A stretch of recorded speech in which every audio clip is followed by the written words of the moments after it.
तो दोस्तों स्वागत है एक बार फिर से आप सबका आपके अपने YouTube चैनल पर। तो आज के हम इस वीडियो में बात करने वाले एग्रीकल्चर इंजीनियरिंग के जो ओल्ड पेपर है उनके बारे में। तो आज के पास हमारे पास जो पेपर है वो 2021-22 का है जिसको हम सोल्व करने वाले हैं। ठीक है, तो यहाँ देखिए पहला क्वेश्चन है हमारा।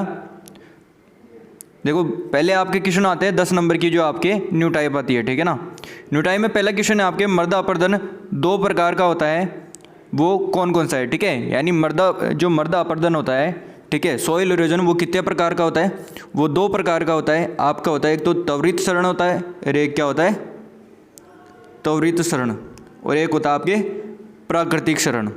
ठीक है, एक तो क्या होता है आपके प्राकृतिक क्षरण होता है और एक क्या होता है आपके त्वरित क्षरण होता है। ठीक है, ये मानव द्वारा होता है और ये प्रकृति के द्वारा स्वतः ही होता है। ठीक है ना, तो इसमें दो जो ऑप्शन है वो कौन कौन से आएंगे आपके, एक तो आएगा आपके कौन सा त्वरित क्षरण और दूसरा क्या आ गया आपका प्राकृतिक क्षरण। ठीक है ना, तो इसको क्या है ठीक कर लेना आप। ठीक है, ये गलत है।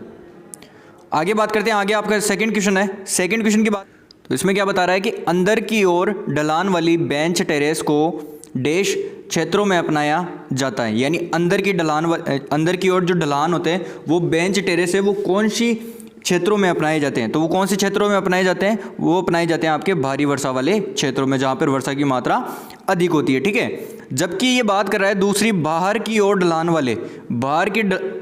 वाले जो बेंच टेरेस है वो कहाँ अपनाए जाते हैं, तो वो अपनाए जाते हैं कम वर्षा वाले क्षेत्रों में अपनाए जाते हैं। ठीक है, आगे क्वेश्चन है आपके, आगे थर्ड क्वेश्चन है, डैश दे रखा है कटाव और रेल अपर्दन एक साथ होता है।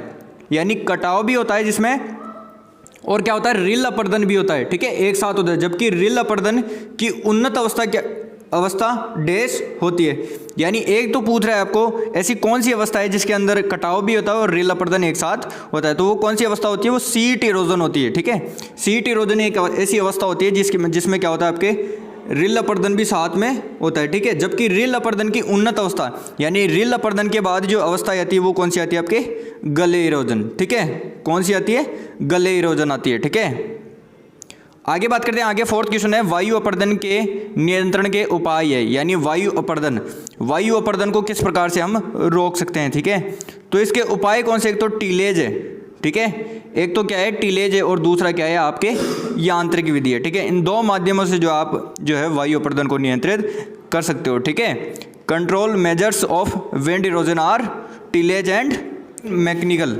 ठीक है, आगे क्वेश्चन आपके आगे फिफ्थ क्वेश्चन है जल के तीन रूप है। यानी जल के कौन कौन से तीन रूप हैं वो आपको बताने, एक तो होता है आपके लिक्विड, ठीक है, दूसरा क्या है सॉलिड और तीसरा क्या है गैस अवस्था। ये तीन अवस्थाएं पाई जाती है आपके जल की। ठीक है ना, आगे बात करते हैं आपके आगे सिक्स क्वेश्चन है आपके न्यूमेरिकल का है, मैनिंग सूत्र क्या है। यानी मैनिंग का सूत्र है वो क्या होता है, तो वो होता है V बराबर R2/3 S 1/2/N। ये आपके किसका सूत्र है, मैनिंग्स का सूत्र होता है। ठीक है, आगे बात करते हैं, आगे 7th नंबर का क्वेश्चन है करंट मीटर का उपयोग जल के डैश को मापने के लिए किया जाता है। ठीक है, यानी करंट मीटर का उपयोग है जो किसके लिए मापने के लिए काम में लिया जाता है, वो वेग मापने के लिए काम में लिया जाता है, यानी वेलोसिटी मापने के लिए काम में लिया जाता है करंट मीटर। ठीक है, आगे क्वेश्चन है आपके लाइसीमीटर यंत्र का उपयोग किया जाता है। लाइसीमीटर होता है वो किसके लिए काम में लिया जाता है, वो किसके काम में लिया जाता है, मृदा जल संतुलन के लिए काम में लिया जाता है, यानी सॉइल वाटर बैलेंस के लिए काम में लिया जाता है। ठीक है, लाइसीमीटर। आगे बात करते हैं, आगे आपके नवा क्वेश्चन है कि आयताकार वियर के जल प्रवाह की गणना हेतु उपयुक्त सूत्र है। ठीक है, यानी आयताकार वियर होता है, ठीक है, उसके प्रवाह की गणना के लिए जो उपयुक्त सूत्र होता है वो कौन सा होता है, तो वो कौन सा होता है आपके Q बराबर 2/3 C √2G LH 3/2। तो ये क्वेश्चन भी आपको याद रखना है। आगे बात करते हैं, आगे क्वेश्चन है आपके स्पिलवे का उपयोग डैश के लिए किया जाता है। यानी स्पिलवे का यूज़ किसके लिए किया जाता है, तो वो किया जाता है आपके जल के अति बहाव को नियंत्रित करने के लिए। ठीक है, यानी कंट्रोलिंग ओवरफ्लो ऑफ वाटर के लिए काम में लिया जाता है, यानी वाटर के ओवरफ्लो के लिए काम में लिया जाता है क्या, स्पिलवे का उपयोग। ठीक है, आगे क्वेश्चन आपको दे रखा है मल्टीपल चॉइस क्वेश्चन है।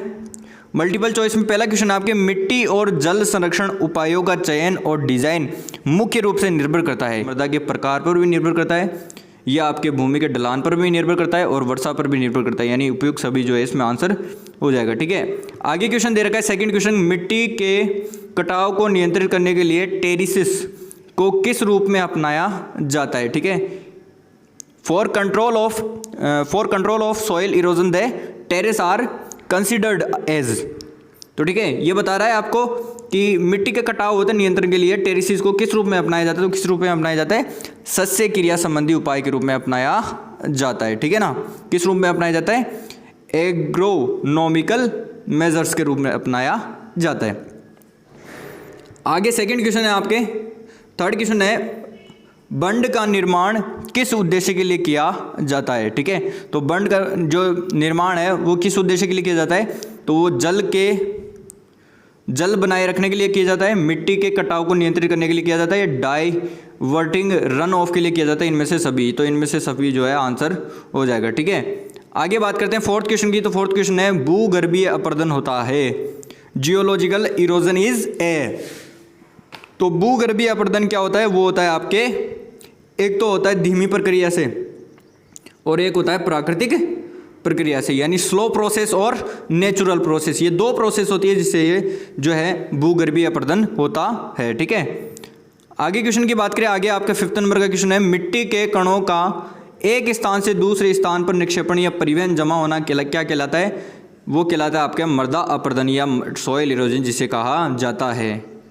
आगे बात करते हैं, आगे क्वेश्चन है आपके, शेल्टर बेड का प्रयोग को नियंत्रित करने के लिए किया जाता है, यानी शेल्टर बेड होती है वो किसके नियंत्रण के लिए काम में ली जाती है, तो वही वायु अपरदन के निर्माण के लिए काम में ली जाती है। ठीक है, आगे क्वेश्चन है, आगे आपके क्वेश्चन है, आगे क्वेश्चन दे रखा है, गली अपरदन की अग्रिम अवस्था है। ठीक है, यानी गली इरोजन होता है, उसकी अग्रिम अवस्था क्या होती है, तो वो होती है आपके रिल अपरदन होती है। क्या होती है, रिल अपरदन जो है अग्रिम अवस्था होती है। ठीक है ना, आगे क्वेश्चन की बात करें, आगे क्वेश्चन है आपके, निम्न में से कौन सा टपक सिंचाई का भाग नहीं है, यानी ड्रिप सिंचाई विधि का जो है भाग नहीं है। Which among the following is not a part of drip irrigation.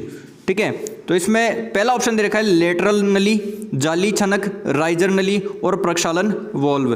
तो इसमें कौन सा हो जाएगा, इसमें होगा राइजर पाइप। जो राइजर पाइप होता है वो आपके स्प्रिंकलर विधि होती है उसका एक पार्ट होता है। ठीक है ना, आगे बात करते हैं, आगे 9वां क्वेश्चन है आपके, वायु का वेग किसके द्वारा मापा जाता है। Wind velocity is measured by, यानी जो वायु का वेग है वो किसके द्वारा निर्धारित किया जाता है, वो किसके द्वारा मापा जाता है, तो वो मापा जाता है एनीमोमीटर के द्वारा मापा जाता है। ठीक है, एनीमोमीटर द्वारा मापा जाता है।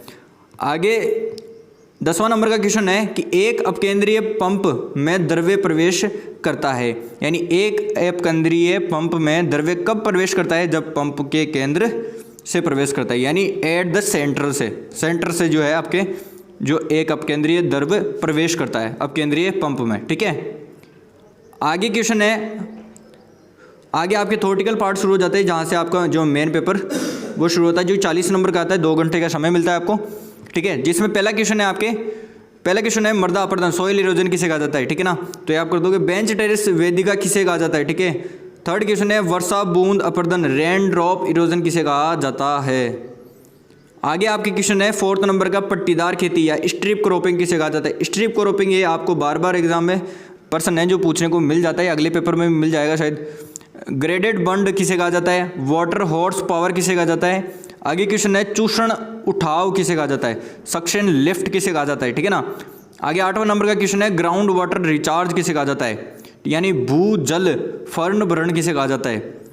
आगे बात करें 9वें क्वेश्चन की, तो समोच्च बंधन या कंटूर बंड किसे कहा जाता है, उसके बारे में आपको लिखना है। ग्रेडेड बंड किसे कहा जाता है, वर्गीकृत बंधन किसे कहा जाता है, उसके बारे में लिखना है। आगे 11वां क्वेश्चन है इम्पेलर या इम्पेलर किसे कहा जाता है। ठीक है, आगे क्वेश्चन है वोल्यूट के बारे में आपको विस्तृत जानकारी देनी है, यानी उसकी परिभाषा लिखनी है। ठीक है, आगे बात करते हैं आपके 13वें क्वेश्चन की, तो 13वां क्वेश्चन क्या है आपके, सेंट्रीफ्यूगल पंप या अपकेंद्रीय पंप किसे कहा जाता है, उसके बारे में लिखना है या परिभाषा देनी है। ठीक है, आगे क्वेश्चन है आपके बड़े क्वेश्चनों में, जो कि आपके 1-2 नंबर का क्वेश्चन आता है, 8 में से 5 क्वेश्चन करने पड़ते हैं, 6 से 8 पंक्ति में आपको आंसर देना पड़ता है। तो इसमें पहला जो क्वेश्चन है आपके ड्रिप इरिगेशन के बारे में देखा, ड्रिप इरिगेशन। ठीक है, ड्रिप और स्प्रिंकलर ये 2 मुख्य विधियाँ जिसमें से जो आपको क्वेश्चन देखने को मिल जाएंगे हर बार। आगे क्वेश्चन दे रखा है सीमित भूजल भराव। थर्ड क्वेश्चन है आपके फव्वारा सिंचाई विधि, स्प्रिंकलर इरिगेशन दे रखा है, ठीक है। फोर्थ क्वेश्चन है मृदा अपरदन को प्रभावित करने वाले जलवायु कारकों के बारे में आपको बताना है। अवनालिका बनने की विभिन्न चरण, अवनालिका बनने के विभिन्न चरण जो है आपको इसमें बताने हैं। इसके 4 मुख्य चरण होते हैं, उनके बारे में आपको विवरण जानकारी देनी है, ठीक है। विंड अपरदन क्या होता है उसके बारे में आपको बताना है। फिर क्या है सेंट्रीफ्यूगल पंप, अपकेंद्रीय पंप के बारे में आपको बताना है। 8वें नंबर का क्वेश्चन सीमित भूजल भराव क्या होता है उसके बारे में आपको बताना है, ठीक है ना। आगे बड़े क्वेश्चनों की बात करें, बड़े क्वेश्चन आपके यहाँ से चालू होते हैं, जिसमें एक क्वेश्चन आपको करना पड़ता है 2 क्वेश्चनों में से, एक क्वेश्चन आपके 4 नंबर का आता है।